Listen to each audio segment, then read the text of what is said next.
Good morning, good morning, good morning. Welcome to the Wake Up Show.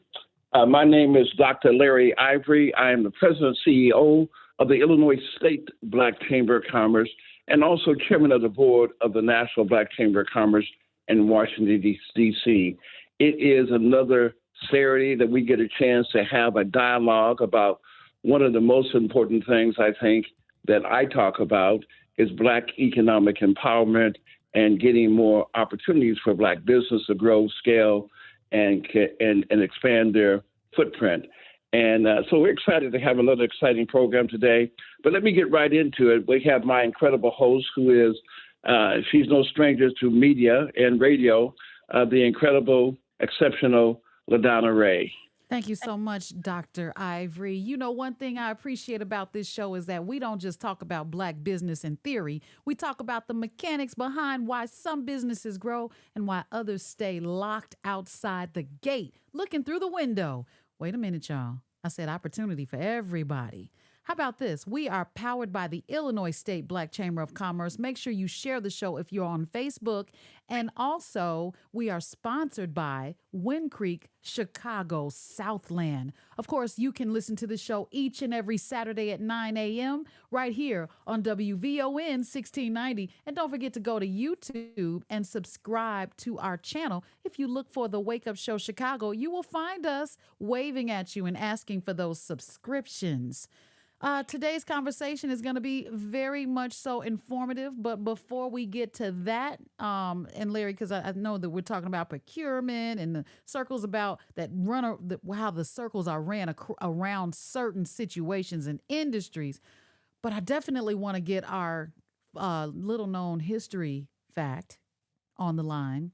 He's on the live line. What'd you say, Larry? I said, oh, go right ahead. All Mr. right. Lorenzo Hughes. That's right. Lorenzo T. Hughes, the human rights consultant, is on with us again this Saturday. Hello, Mr. Lorenzo. What little known history facts do you have for us today? Hey, what's going on, Madonna and Larry? It's good to hear you guys this morning here on the Wake Up Show. I'm going to go ahead and try to knock this out because I'm on the road heading to a gig. But I want to talk about something that, sometimes we tend to forget. And I want this to kind of be a reminder of how great we are. So I want to bring this little known Black history fact to our attention.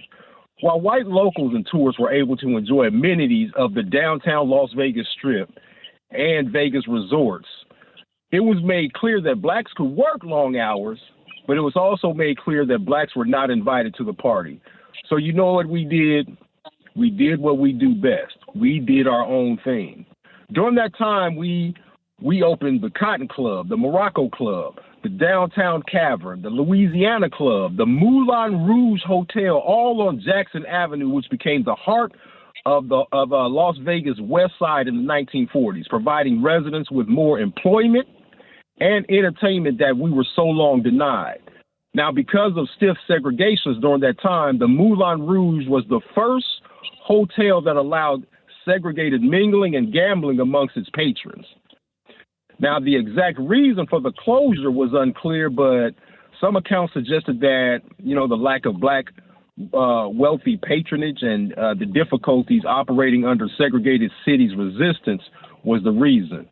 But during that time, there was a point where employees arrived to work and the doors were locked and there were chains and padlocks on the doors, and the property was eventually abandoned. But today, as we speak and listen, I believe that we fall under a repeated system of resistance, meaning that we have to do what? We have to do our own thing, which is what we do best. So may we celebrate the gifts and powers that we possess to create, and may those gifts make way for us to do great things, and that's our little known Black history fact. I like it. If it wasn't known before, it's known today. I'll tell you that. Larry, just in hearing his little known history facts, I think about how Black Wall Street still exists and we don't really see it. It's right up under our noses. We have a lot of Black businesses that are everywhere, but they're just not in a concentrated area. In talking about how Illinois has really moved forward with pushing Black business forward, I want to say that there's a lot of opportunity for us to support those businesses and keep them around for a very long time. But you know what I say, Larry? No money, no honey. Why don't you give us some of that procurement information? Oh wait, is our guest on? I know he's not. I don't think he's on, Madonna. Okay. Yeah. But hey, but going back to what Lorenzo just articulated in terms of how we were able to, because we could not participate, it allowed us to take our money, our resources, and our genius and concentrate that, and that money flowed in our communities. And in our zeal to wanting to be, assimilate, we might have not given a considerable thought to the downside of that. And that's a topic of another conversation. I surely would like to bring that back, whether desegregation or, a number of other factors. What was the impact and how did that impact our communities? Because as most of us know, when we had Black communities that were on the South Side, and when they opened on one side of the rail compared to the other side of the railroad, we wanted to be where we couldn't be. Like my father used to say in his sermons, he said, my mother would bake some tea cakes, and she baked the tea cakes, and she could smell them, and they were great tea cakes. But she had always had this the tea cakes that the kids could eat and the family, and then she had some tea cakes on the top of the shelf that were not for the family, that was really for guests and everybody else coming in. And my father would always say that even though it came from the same batter and everything else, that he just had to have those tea cakes that he wasn't supposed to have. And I think we want what we can't have. And sometimes, even though it's not a lot of difference, we sometimes miss the fact that Larry, we still have those tea cakes that you can't have. They're just infused with THC these days. They're different. I different tea cakes altogether, huh? That's right. Well, brownies even. Yeah. Hey, but going back, LaDonna, to just kind of beginning our conversation, there's some exciting news that just came out that I doubt that many people are aware of. We've been having this conversation about the DBE program with the Department of Transportation. And I emphasize with the Department of Transportation because sometimes when we're talking, people apply what's happening with the Department of Transportation to every agency as if that applies to every agency. It doesn't. So we're talking about strictly the Department of Transportation, who has the DBE program. There's an MBE program, and there's a DBE. The federal program is a DBE program for transportation. And as most of us may be aware of, there was a concentrated effort by the current administration to get rid of most programs and to get rid of affirmative action and to get rid of race preference or gender preference. And so they filed at court at the U.S. District Court in the Eastern District of Kentucky, filed a motion to really fundamentally to get rid of the DBE program altogether. So the DBE program would not exist.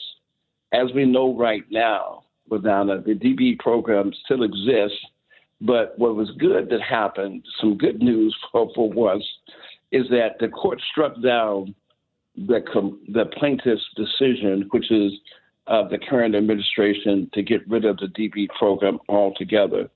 And the reason they struck it down, based upon the court's decision, was the fact that they had already fundamentally made it race neutral. Okay? And if there's anything that I say that, LaDonna, you think I need to clarify, just stop me and let me kind of reframe it or make sure I clearly articulate it.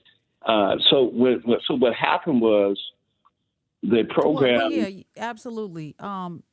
Made it race neutral, meaning the DBE program? Correct. Made the DBE program. You couldn't use race or gender.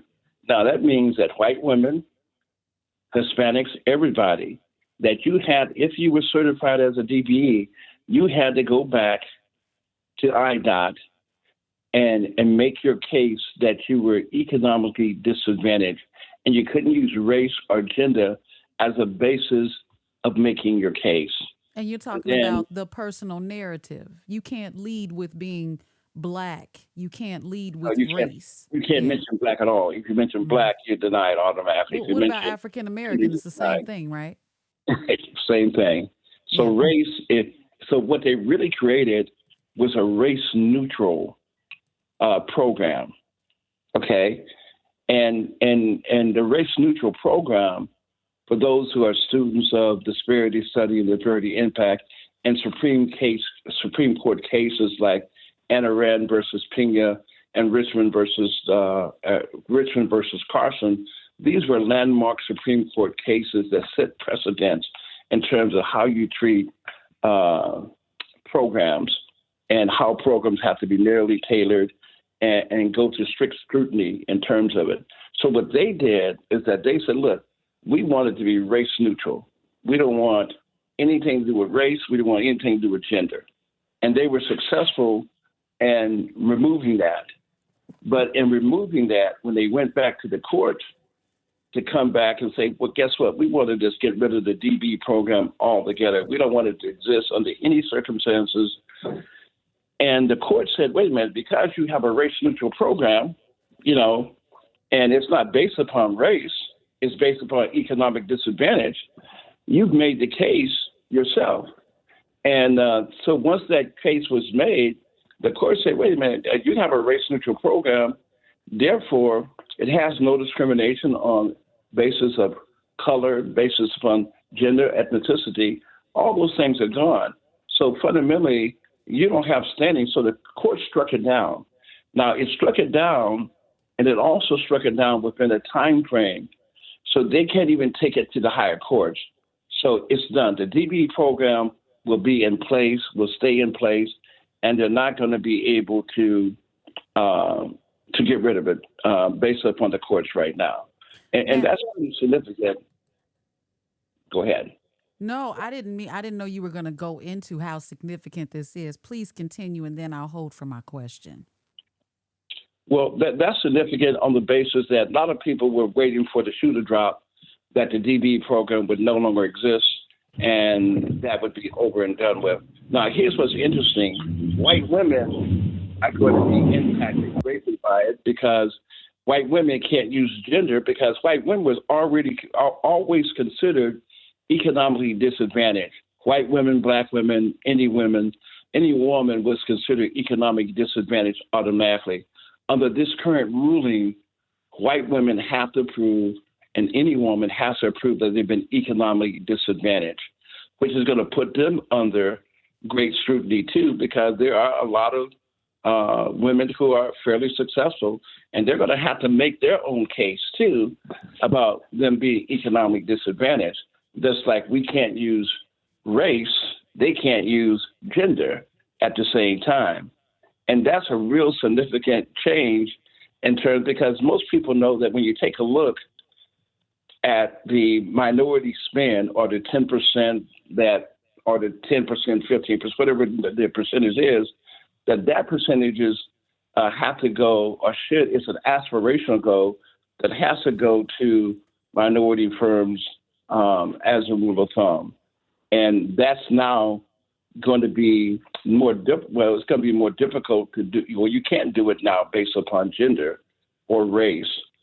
So that's going to create some interesting dynamics overall about it. So I'm going to highlight the four things of this, in summary, what this legislation and this court just ruled on. Number one, it shifts the finding from race and gender discrimination to socially economic disadvantage. Now, that also means that white guys can come and make the case that they're socially economically disadvantaged. That's a harder case to prove, and I doubt that they're going to open their financials up and everything else. I don't think you're going to see, like some people think, an enormous amount of white males coming in and say, I'm economically disadvantaged. At least we don't think that's going to happen, but it could. I think it can. I think it can, especially with this administration. He's already promoting the fact that white people should fight for discrimination when it comes to hiring practices. So he'll make it okay. As long as it's acceptable, they'll pull that card. But he will. He will. So I'm going to go. I'm going to come back to, because I want to be very specific on the court and what court it came from, and I'm going to respond back to that because there's a question that the audience asked. The second thing this particular ruling has done, it appears to remove explicit statutory presumptions that women are socially and economically disadvantaged. It takes that away. So women who are automatically, because you're a woman, you would consider socially and economic disadvantage, that's over and done with the Department of Transportation. As it should be. Just because you're a woman, you got to go back and prove that you've been socially and economically disadvantaged, and you can't now use gender as a basis of proving that. Important. Oh, go ahead, Larry. It's hard when I can't see you. I'll just wait for you to pass the ball, sir. I get excited when you talk about this. No. Hey, LaDonna, jump right in, and we will. When I hear your voice, I'll stop and make sure that because I want to hear your perspective, and I want you to kind of be the audience until we get other people on the call. But do you have a particular question? I do. I don't know if when they talk about we're living in this race neutral directive of an administration or society, then and you can't lead with race or gender, then why ask? Take it away from the applications. Do not ask me if I'm a woman. Why does that matter? I'm a business. A business is an entity. Don't ask me what gender I am. Don't ask me what race I am, number one. Number two, women always like to play like they broke when they go to, government offices. Suddenly I ain't got no money. I'm a single mother. I'm barely making it by. But then when it's time to be independent and get a loan, or when it comes to social status, suddenly the pinky is up and the Louis Vuitton bags fly all over the place. And another thing, you mentioned aspirational goals. What is the difference between aspirational and goals, period? That sounds like that's quite ambitious, but not necessarily attainable. I want you to talk about that. And finally, how is it possible for us to have a feminist movement to be created, or should I say treated equally, and then come with the whole crying I'm disadvantaged economically? The definition of economically disadvantaged, I had to look it up because I wanted to make sure that I have it right. But the definition of economic disadvantage generally means a person has limited financial resources or access to capital compared to others in the same industry or market. So let that sit for a minute, and I'll circle back to you, Mr. Larry. Okay. Well, let's go back. I want to go back to something that you said that often we misunderstand in terms of the courts and those who are students of the Supreme Court decisions, like I said, the Ivory and Pena case, and then the Richmond versus Croson case. These were landmark cases that dealt with the whole issue that you could have a program that was specifically designed to correct the economic injustice or the lack thereof opportunities. Those were the things that Perry Mitchell, the Gus Savages, the Dr. King, they were all fighting for, to make sure that we had a fundamental seat at the table. And when we talk about the aspirational goal, and this is what I need people to understand, a quota and aspirational, the court said you cannot have a quota, okay? They consider that to be inappropriate, but you can have an aspirational goal. Now, when people use aspirational goals, you got to be very careful because it makes it sound aspirational, and those who are in some form of procurement would lead you to believe that, well, look, it's aspirational. I can get there, don't get there. There's no consequences. That's it. That's not really what aspirational means. Aspirational means that you will make a good faith effort, okay? That means that you will do a number of things to make sure that you try to achieve the goal and objective. And the aspirational goal is just the basic foundation. You can go higher. But aspirational doesn't mean it's willy-nilly, it doesn't matter. It simply means that you got to show good faith effort. A quota would mean that you got to hit it no matter what you say. Here's a quota, and you got to get to that goal. If you don't, you are out of compliance, and therefore you have a problem. So we need to understand those two definitions, and people can use it interchangeably or use it incorrectly. So I just wanted to clarify that. So let me cover the other three things that this court case really drives home. We covered the fact that race and gender discrimination is off the table, that you got to use social economic disadvantage. That's got to be your conversation under the current laws. It also appears that women who were normally presumptuous was that they were economic disadvantages off the table. You're going to have to go back and prove that you're socially economic disadvantage, because you're probably going to get rid of a bunch of women are probably not going to be in the program because they're not economic disadvantaged and they can't make a case for that. The other thing is that it keeps the 10% goal, but frames it more clearly as a national aspirational good faith effort goal, just what we just talked about. So we hit on it, the 10% goal, but frames more clearly as a national aspirational good faith effort goal. Okay? Number four. It adds a new requirement for the DOT to create objective criteria for determining disadvantage. It adds a new requirement for DOT to create an objective criteria for determining disadvantage. Now, there's going to be some other debates here in terms of how they're going to do certain tracking and, what else is going to happen. But this is a victory for minority business, because they could have gotten rid of the whole program, and they wouldn't have to even keep any data or anything, and whoever got it, and that would have been it, and that would have undermined, I think, a significant problem, in my opinion. But because of what they did in terms of taking race neutral out of it, made it race neutral, it fundamentally was the nail in the coffin for them in terms of being able to get rid of the program. And believe me, their agenda was to get rid of the program, and that was what they were doing. For those who are students of the law, like my good friend Vincent Gilbert is, let me just give you kind of the court case, Vincent. I'm going to send this to Vincent also directly to him in terms of it, because he's a research guy who understands the Ivory case with Gus Savage and a number of other factors. But this came out of the first U.S. District Court in the Eastern District of Kentucky.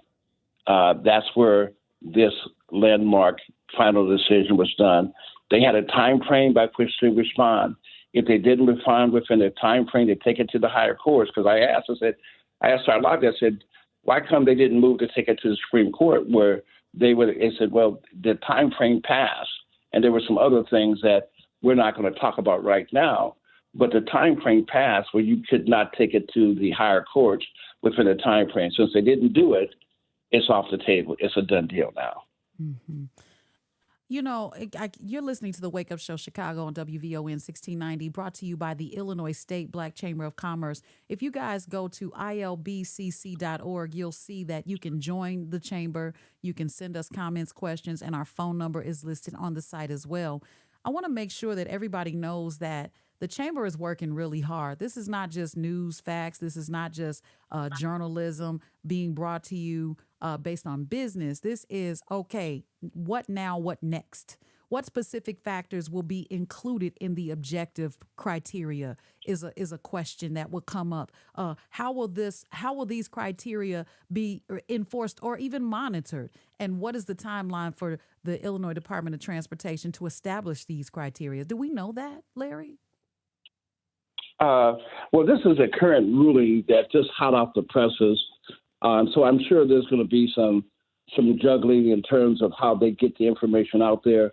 We sometimes get a call from IDOT to let us know, and get our input, quite frankly. I'm proud of the fact that, we often get a call from IDOT to discuss anything that's coming up, to get our take and how to respond to it. So I'm sure we'll be having a conversation as to how they're going to impact this. But let me just also, LaDonna, let me cover one other thing here that really is, and I don't want to get too far in the weeds on this, but there's some transportation. There's the second House Transportation Infrastructure Committee released a draft of a surface transportation reauthorization bill.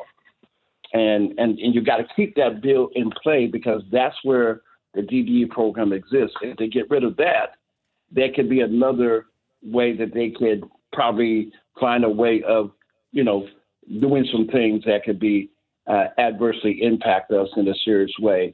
So we have to understand and get into the weeds. That's why the chamber exists, because I don't know anybody else of any other organization who probably has the grasp of understanding of what's happening on Capitol Hill. We have friends there that keep us advised.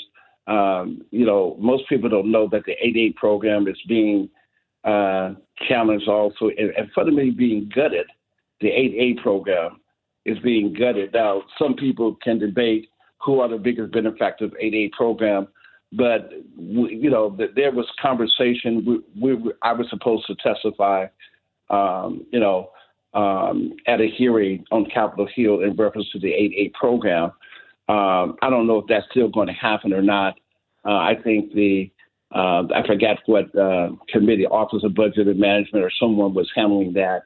And we wanted to make sure that we were on records in terms of our position on the 8-8 program and some of the things that was happening, because there's a lot of things that impact our ability to make money, to participate economically.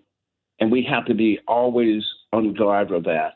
And this whole thing that we're talking about, whether it be Trump or whether it be any administration, it's about money. If we don't have no money, we have very little power and very little influence. And the only way for us, and that's why I applaud Malcolm Crawford for his leadership in the Soul City. It's an idea that we have used many years with Tulsa, because that was considered Black Wall Street, where Black businesses came together and they created their own economic ecosystem that was really kind of brilliant. And we stopped doing that. We need to do more of that. We need to be more creative in terms of keeping our money with ourselves and those things, LaDonna. So now I'm going to go back, pass the ball back to you, because I know I'm talking, but I want you to chime in on any other thing that you want to talk about or have questions in reference to this issue. No, this is great, Larry, and you're doing a phenomenal job laying this out, laying the groundwork out so that people kind of understand how to put the pieces together.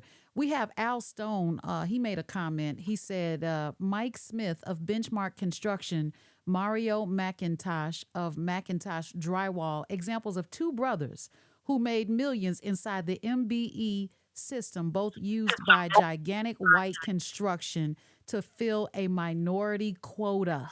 Black folks were never hired by the true numbers. I worked for Benchmark when Mike was there and partied with the drywaller company every night at Gibson in Oak Brook. They exploited the system, and the Office of Procurement should be brought to justice. And it's funny how I just met someone yesterday. I did career day at Beasley Academic Center. Shout out, because I'm an alum.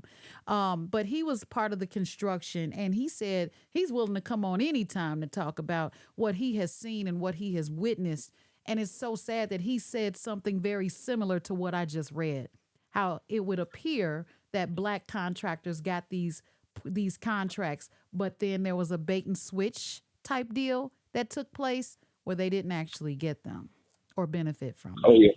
Well, that is common practice. You can have pass-throughs, LaDonna. And I want to give a call out to Vincent Gilbert to call in, because I know he's a student of this conversation. So Vincent, call in. I'd like to get your chiming in on some of these issues if you're out there listening to the show. Let me give the number so he'll have it, just in case he deleted it. I ain't heard from Vincent in a while. 773 guys, 773-591-1690. Make sure you give a call and go ahead and, just give us a call because we only have a few more minutes to go. But I want to make sure we hear from you. 773-591-1690. Matt's waiting. Hey, LaDonna, Yeah. the other point I want to make, the MBE program and the DBE program is two separate things. Okay, yeah. The DBE program deals more with the Department of Transportation. The MBE program and what we see with the Capital Development Board is the MBE and the state certification process that is handled by Carlos Gutierrez, and then you also have some other certifying agencies. But we need to make sure that one is not the same. Conflated with the other. Yeah, one is vertical construction, dealing with vertical construction, which is what the Capital Development Board does, and one is horizontal construction, which is what the Department of Transportation does.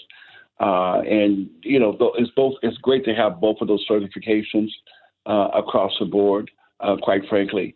But the challenge I think that we have is that there's a lot of ways that we have to cut this pie and really begin to understand that the fight is it's a fight of a number of critical areas. One, we can march and that could have an impact. We can get the word out there that can have an impact, or we can understand the rules and have an impact. And what I mean by that is that there are two basic fundamental rules when we talk about procurement that are the two, from my perspective, and since I've been doing this for 30 years plus, is that there is one of the greatest opportunities we have is what they call the procurement law. And I said procurement law is the law. And the law basically stated that, at every BEP council meeting, you must have an opportunity to discuss discrimination. If we find there is discrimination based upon the data, you shall, it didn't say you may or could or consider, you shall establish a sheltered market to correct the discrimination. And it can be negotiated, non-negotiated bid. We have something in our toolbox that, quite frankly, Black media is not talking about. Black business is not really pushing for it. Now, the Chamber has been, quite frankly, I don't know if anyone's had more impact upon sheltered markets as we have. We brought it up. We were engaged in it, and we've made something happen. I think Vincent is holding it out. You want to take back again? Yeah. Vincent, you're on WVON. Hi, Vincent. Good morning, WVON family. And like I've been saying for 50 years, I used to say, thank God for Wesley South and Purvis Span. I have the pleasure of saying, thank God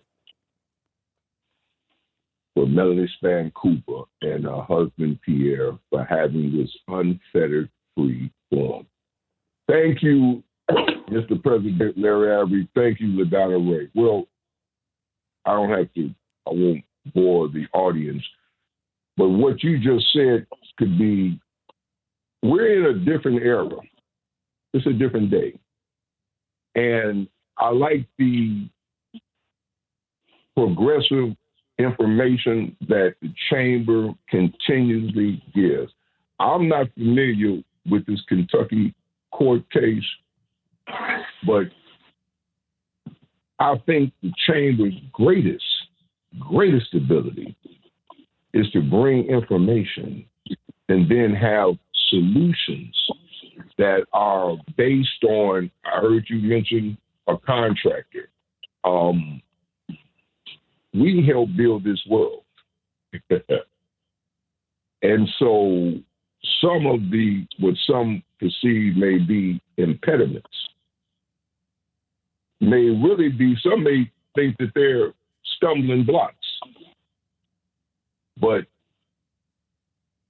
my belief is stumbling blocks become stepping stones. So thank you, Larry Ivory, and I'll get with you and Ms. Raeh off the air to get the specific information. But thank the Chamber. For the last time I checked, it's still at least a two-party system. And so Michael Jordan got really criticized when he said, well, Republicans buy gym shoes too. Well, that was true. My point is, WVON, Voice of the Negro, Voice of the Nation, has always been inspirational, informational, and tactical. Thank you for following in that tradition when we stick on the specific things that can benefit our people. There's a lot of clouds in the air right now, but there's only one North Star. Thank you for taking a call, Mr. President and the Chamber, and Ms. Raeh. Keep on giving our people the good information on business. Thank you. I love it, Vincent. Thank you so much. You know, Larry, Vincent brings up some very good points. Solution driven. You know, we definitely have no problem talking about how the challenges have really impacted our community of business, family, you name it, education.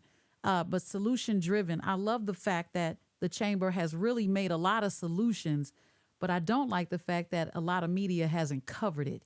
Are we entering a season where Black businesses may have to become more legally and politically aware just to survive? Because if it's not out there, we still have to get our ducks in order.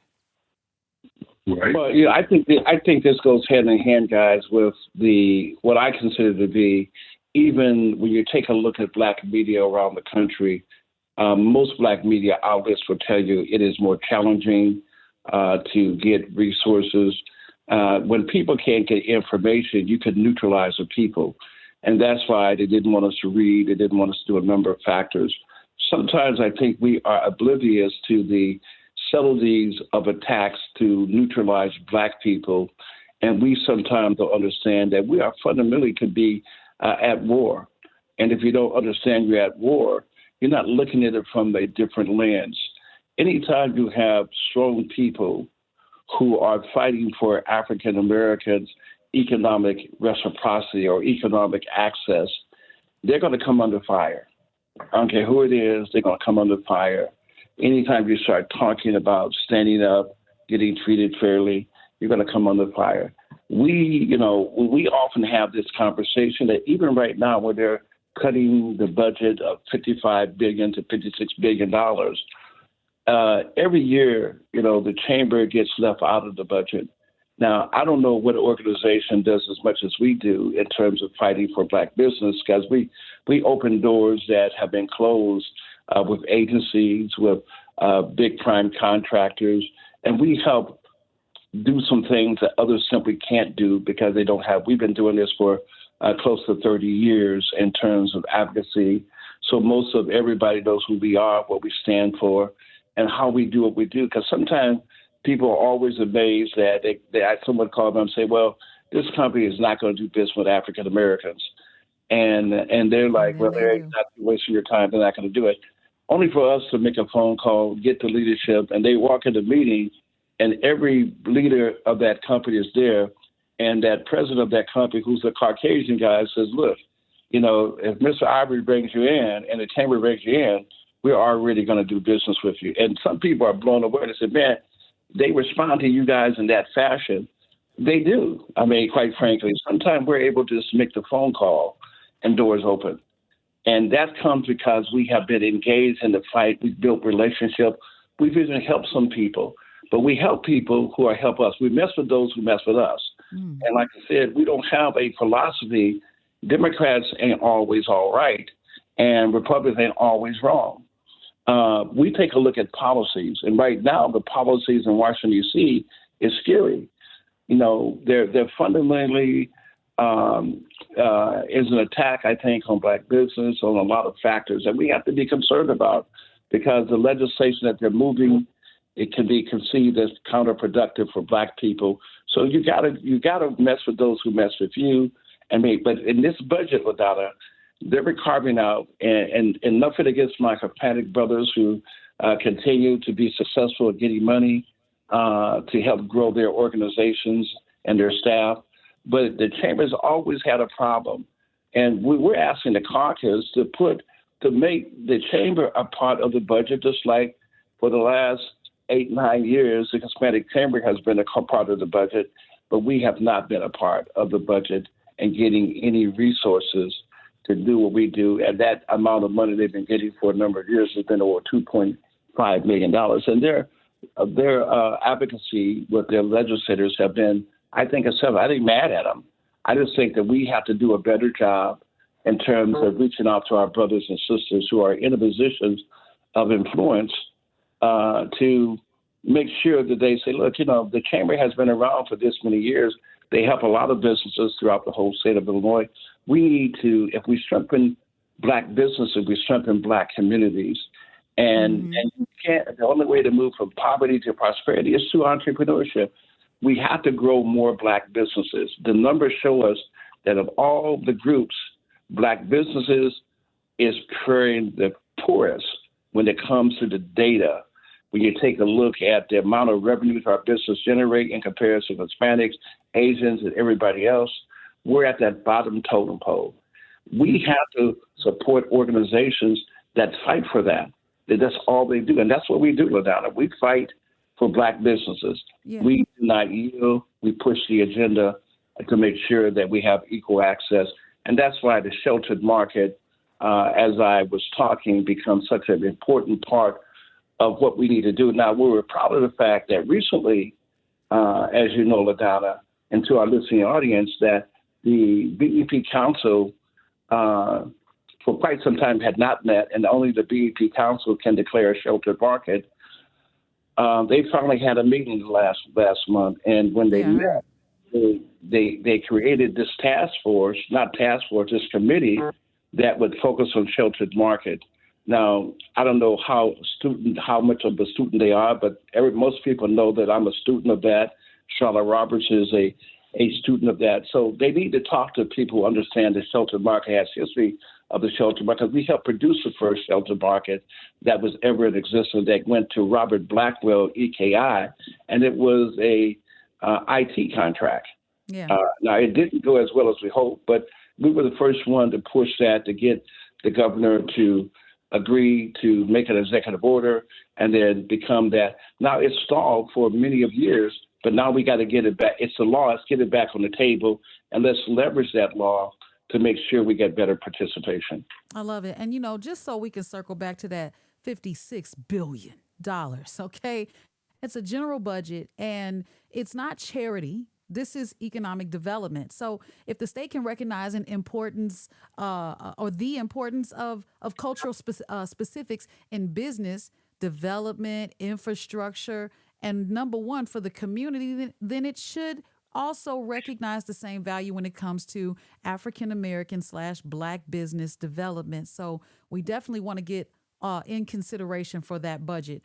We do have a caller on the line, and then we got to close out because the time just goes so fast. King Israel, you're live on the Wake Up Show Chicago. What you got for us? Can you hear me? Yes. Thanks for taking my call. I just wanted to ask Brother Larry. I've been knowing him almost 20 years, more than 15, through Mark Allen, and I know Brother Vince Gilbert. The first day I ever started advocating 25, 26 years ago with him and Hal Backer, may rest in peace.